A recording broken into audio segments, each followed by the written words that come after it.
من يهد الله فلا مضل له ومن يضلله فلا هادي له ونشهد أن لا إله إلا الله وحده لا شريك له ونشهد أن سيدنا ومولانا محمدا عبده ورسوله أما بعد فأعوذ بالله من الشيطان الرجيم بسم الله الرحمن الرحيم لئن شكرتم لأزيدنكم ولئن كفرتم إن عذابي لشديد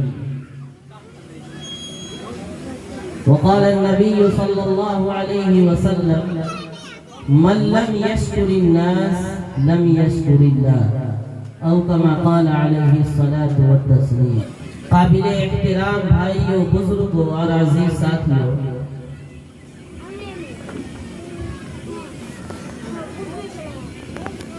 آپ حضرات اس بات سے اچھی طرح واقف ہیں کہ آج کا یہ پروگرام کیوں اور کس لیے منعقد کیا گیا ہے. رفیق محترم جناب امتیاز عالم صاحب، اللہ تبارک و تعالی نے اپنے فضل و کرم سے ایک خواب کی تکمیل فرمائی. ہر انسان اس دنیا کے اندر یہ چاہتا ہے کہ میرا اچھے سے اچھا گھر ہو، اچھے سے اچھا مکان ہو، اچھی سے اچھی تجارت ہو،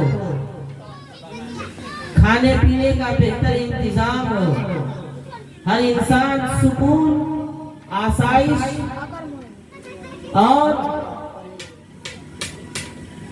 راحت و آرام کا طلبگار ہوتا ہے، اور سکون و آرام کو حاصل کرنے کے لیے جہاں بہت ساری چیزوں کی ضرورت پڑتی ہے اس میں سے ایک بہت اور اہم چیز مکان بھی ہے. اس لیے کہ اگر آپ کے پاس مکان نہیں ہے تو آپ قلبی طور پر بے چینی کے اندر مبتلا رہیں گے. اللہ رب العالمین جب کسی کو کوئی نعمت عطا کرتا ہے تو اللہ اس سے اس نعمت کے شکرانے کا مطالبہ کرتا ہے.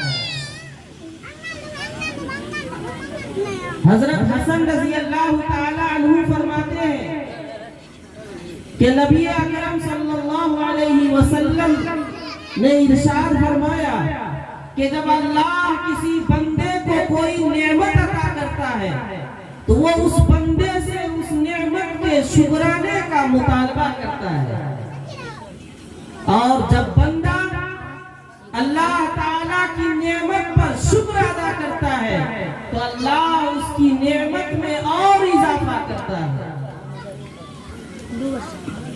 اور جب وہ بندہ اللہ کی نعمت کا شکر ادا نہیں کرتا تو فرمایا کہ اللہ تعالیٰ کو اختیار ہے کہ وہ اس کو چاہے تو عذاب دے.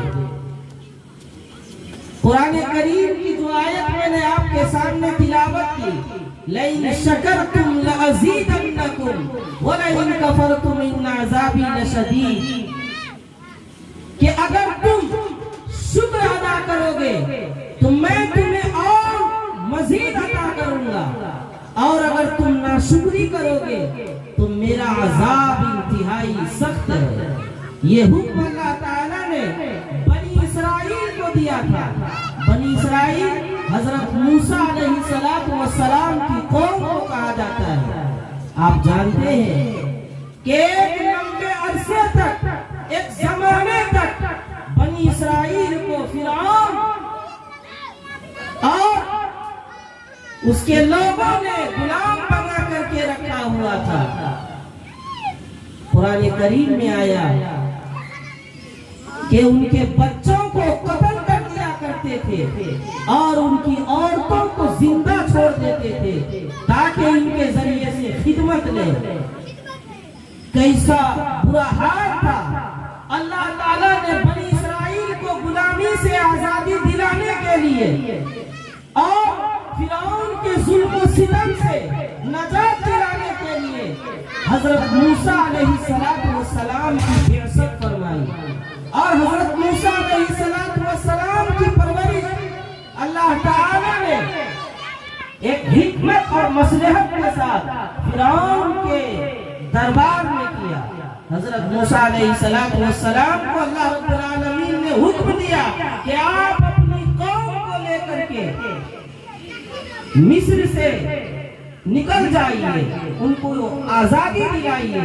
हजरत मूसा अलैहिस्सलाम ने अपनी कौम को, बनी इसराइल को फिरौन और उसके सरदारों की गुलामी से आजादी दिलाई। फिरौन और उसके लोगों को, उसके लश्कर को अल्लाह ने समंदर के अंदर गर्क कर दिया, डुबो दिया। और अब अल्लाह जो है बनी इसराइल से मुतालबा करता है, लइन शकरतुम लअज़ीदन्नकुम व लइन कफरतुम इन्न अज़ाबी लशदीद। क्या बनी इसराइल, तुम गौर व फिक्र करो कि तुम किस हालत में थे। तुम गुलामी की जिंदगी गुजार रहे थे, तुम फिरौन के जुल्म सितम का निशाना बने हुए थे, लेकिन अल्लाह रब्बुल इज्जत ने अपने फज़ल से, करम से तुम्हें आजादी दिलाई। अब तुम्हारा ये हक बनता है कि तुम अल्लाह की इस नेमत का शुक्र अदा करो, अल्लाह की इताअत करो, अल्लाह के रसूल की पैरवी करो। और अगर तुम अल्लाह की नाशुक्री करोगे, यानी अल्लाह के हुक्मों को नहीं मानोगे, तो अल्लाह ताला तुम्हें बेइंतहा और सख्त अज़ाब देगा। तो अल्लाह ताला ने अपने बंदों से ये मुतालबा किया है कि जब मैं तुम्हें कोई नेमत अता करूं तो तुम उस नेमत पर अल्लाह का शुक्र अदा करो। हजरत अब्दुल्लाह इब्न मसूद रज़ी अल्लाह ताला अन्हु फरमाते हैं, नबी अकरम सल्लल्लाहु अलैहि वसल्लम ने इरशाद फरमाया कि जब अल्लाह किसी बंदे को कोई नेमत अता करता है, कोई दौलत अता करता है और वो उस नेमत पर अल्लाह का शुक्र अदा करता है, तो अल्लाह उसमें फरमाता है। और हुजूर ने इस्तिदलाल किया कि अल्लाह तबारक व तआला फरमाता है, लइन शकरतुम लअज़ीदन्नकुम व लइन कफरतुम इन्न अज़ाबी लशदीद। अगर तुम शुक्र अदा करोगे तो मैं तुम्हें और अता करूंगा, ये अल्लाह का वादा है। तो अल्लाह अपने बंदों से शुक्र का मुतालबा करता है। अल्लाह के रसूल सल्लल्लाहु अलैहि वसल्लम ने मजीद इरशाद फरमाया कि जब अल्लाह किसी बंदे को तौबा करने की तौफीक अता फरमाता है तो उसके तौबे को भी कबूल फरमाता है। वहुवल्लज़ी यक़बलु तौबता अन इबादी, वही जात है जो अपने बंदे के तौबे को कबूल फरमाता है।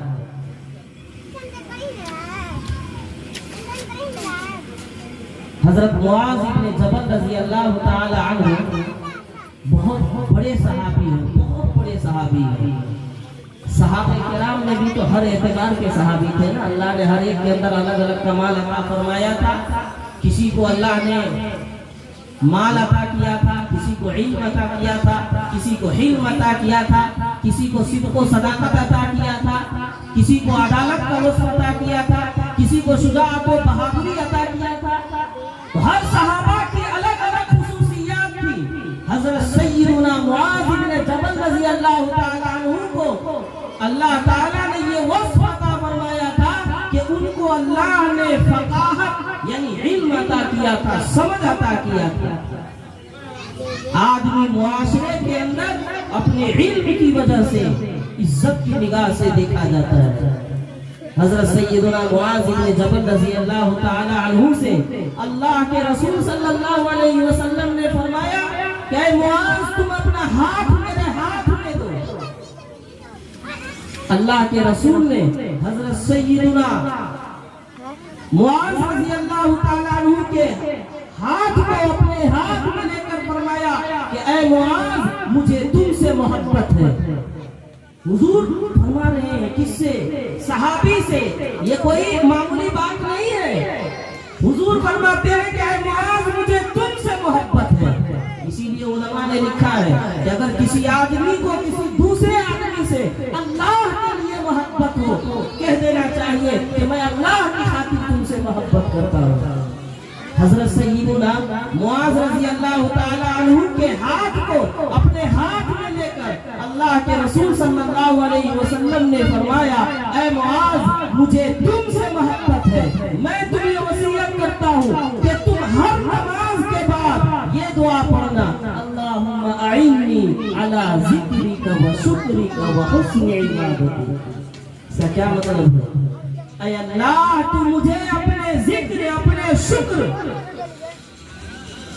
और अच्छी इबादत की तौफीक अता फरमा। अपने जिक्र पर, अपने शुक्र पर और अच्छी इबादत पर मदद फरमा।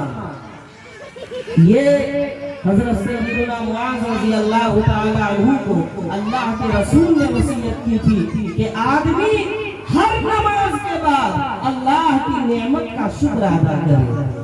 और कुरान करीम में एक दूसरी जगह आया, वही तउद्दू निअमतल्लाहि ला तुहसूहा, कि अल्लाह ने तुम्हें इतनी नेमतें अता की है कि अगर तुम उसको शुमार करना चाहो तो शुमार नहीं कर सकते हो, गिन नहीं सकते हो।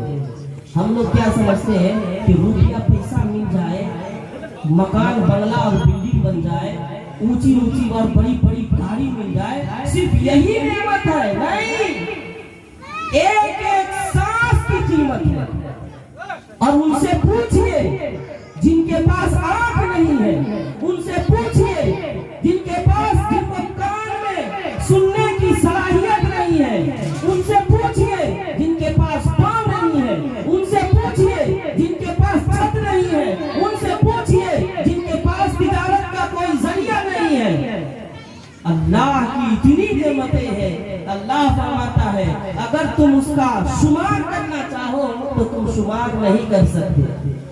तो जब अल्लाह ने हमें इतनी नेमतें अता फरमाई है और अल्लाह ताला खुद नेमत के सिलसिले में फरमाता है कि जब मैं तुम्हें कोई चीज अता करूं तो तुम उसका शुक्र अदा करो। अब सवाल ये है कि ये शुक्र कैसे अदा करेंगे? इतना देर से तो हम आपको कह रहे हैं कि अल्लाह अगर कोई नेमत अता करे तो शुक्र अदा करो, लेकिन शुक्र कैसे अदा करेंगे? एक सहाबी है हजरत नुअमान बिन बशीर रज़ी अल्लाह ताला अन्हु, उन्होंने वजाहत की है कि शुक्र कैसे अदा किया जाता है। जो बंदा थोड़ी चीज पर शुक्र अदा न करे वो ज्यादा चीज पर भी शुक्र अदा नहीं करता। यानी हम लोगों की एक आदत बन गई है कि अगर कोई बहुत बड़ी नेमत हासिल हो जाए तो अल्लाह का शुक्र अदा करते हैं, लेकिन जो छोटी मोटी चीज है इस पर शुक्र अदा नहीं करते।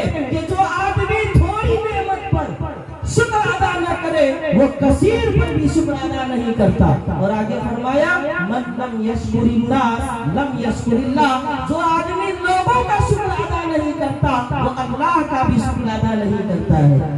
और आगे फिर आपने फरमाया कि अल्लाह ने जो नेमत आपको अता की है उस नेमत का इकरार करना, उस नेमत को बयान करना, ये है शुक्र अदा करना। और वो आपको यही बात समझाने के लिए कि आज जो ये प्रोग्राम रखा गया है ये एक नेमत का शुक्राना है, अल्लाह की इस नेमत का इजहार है। और अल्लाह ने खुद मुतालबा किया है बंदे से कि ऐ मेरे बंदे, जब मैं तुम्हें कोई नेमत अदा करूं तो तुम उस पर शुक्र अदा करो, यानी उसको बयान करो, उसको बयान करो, अल्हम्दुलिल्लाह कहना चाहिए।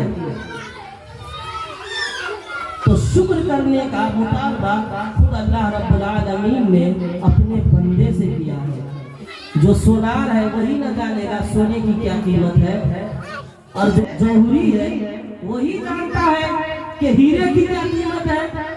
अब हीरा लेकर के घास का छीलने वाला आदमी के पास जाइए और उसको कहिए ये हीरा है, उसको क्या फर्क पड़ता है इससे हीरा क्या होता है? लेकिन जो आदमी हीरे का कारोबार करता है उसको पता है कि हीरे की कीमत क्या होती है। हजरत मुफ्ती मोहम्मद तकी उस्मानी साहब के बारे में कह रहा था, حضرت ان کی زندگی کا یہ معمول ہے، ان کا کوئی بھی بیان سنیے وہ اس میں زیادہ تر جس چیز کا حکم دیتے ہیں وہ یہ ہے کہ شکر ادا کرو، اور اللہ نے اسی شکر کے بدولت ان کو اتنا نوازا ہے، پڑوسی ملک کی بات کر رہا ہوں، اس کا وہ 15 سال تک سپریم کورٹ کا جج رہ چکے ہیں حضرت مفتی محمد تقی عثمانی صاحب، اور اس وقت پوری دنیا کے اندر ان کا سکہ چلتا ہے، ان کے فتوے کا، ان کے مسئلے کا، ان کی تحقیق کا اعتبار کیا جاتا ہے۔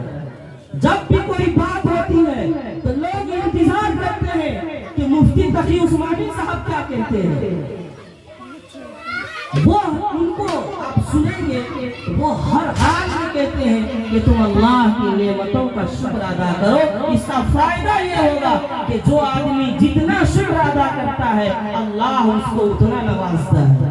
ایک بات یاد رکھیے، جو آدمی شکر نہیں ادا کرتا ہے اور بخیلی کرتا ہے اللہ کتنا بھی اس کو نواز دے تو روتا ہی رہتا ہے، اور طریقہ کی کہو آئے کہ بہت برا حال تھا، اس کو پتا ہے کہ اللہ نے ہم کو خوب دیا ہے۔ اصل میں ناشکری کیوں ہوتی ہے وہ میں بتا رہا ہوں آپ کو۔ ناشکری اس لیے ہوتی ہے کہ ہم لوگ ہیں نا اپنے سے اونچے آدمی کو دیکھتے ہیں، نیچے والے کو نہیں دیکھتے ہیں، جبکہ حدیث پاک میں آیا کہ آدمی کو مال کے سلسلے میں ہمیشہ اپنے سے نیچے والے کو دیکھنا چاہیے۔ اگر آپ اونچے مکان میں رہتے ہیں تو آپ ان لوگوں کو دیکھیے جو چھپر میں رہتا ہے، آپ خود بخود اپنے دل سے اللہ کا شکر ادا کریں گے، اور وہ شکر آپ کے دل سے ہوگا کہ اللہ اس کو تو یہ بھی نہیں ہے، تو نے مجھے تو اتنا بھی عطا کر دیا ہے، اللہ اس کو اتنا بھی نہیں ہے اور تو نے مجھے اتنا عطا کر دیا ہے، اللہ یہ تیرا فضل ہے، تیرا کرم ہے، تیرا احسان ہے، اگر تو چاہتا تو تو بھی مجھے یہ فلاں آدمی کی طرح بنا دیتا، لیکن نہیں، تو نے میرے ساتھ احسان کا، فضل کا معاملہ کیا۔ تو مال کے سلسلے میں ہمیشہ اپنے سے نیچے والے آدمی کو دیکھیں گے تو دل سے شکر ادا ہوگا، اور جب آدمی اپنے سے اوپر والا کو دیکھتا ہے، اگر سائیکل ہے تو موٹر سائیکل والا کو دیکھ رہا ہے، موٹر سائیکل والا ہے تو 4 چکا والا کو دیکھ رہا ہے، 4 چکا والا ہے تو 10 چکا والا کو دیکھ رہا ہے، تو پھر کیا ہوگا؟ وہ شکر ادا نہیں کرے گا، وہ ہمیشہ لالچ کے اندر مبتلا رہے گا کہ اور ہو اور ہو اور ہو، یہ کچھ بھی نہیں ہے۔ تو مال کے سلسلے میں ہمیشہ اپنے سے نیچے والے کو دیکھیے، اور علم کے سلسلے میں ہمیشہ اپنے سے اوپر والے کو دیکھیے۔ علم میں کس کو دیکھنا ہے؟ اوپر والے کو۔ اس سے بھی کیا ہوگا؟ آپ کے اندر بھی علم کی اہمیت کا داعیہ پیدا ہوگا، آپ کے اندر بھی اہل علم کی قدر پیدا ہوگی، اور آپ کو بھی اپنی اولاد کو پڑھانے کا، لکھانے کا جذبہ پیدا ہوگا، آپ بھی اس طریقے سے اس عالم کے طرز اور طریقے پر چلنے کی کوشش کریں گے۔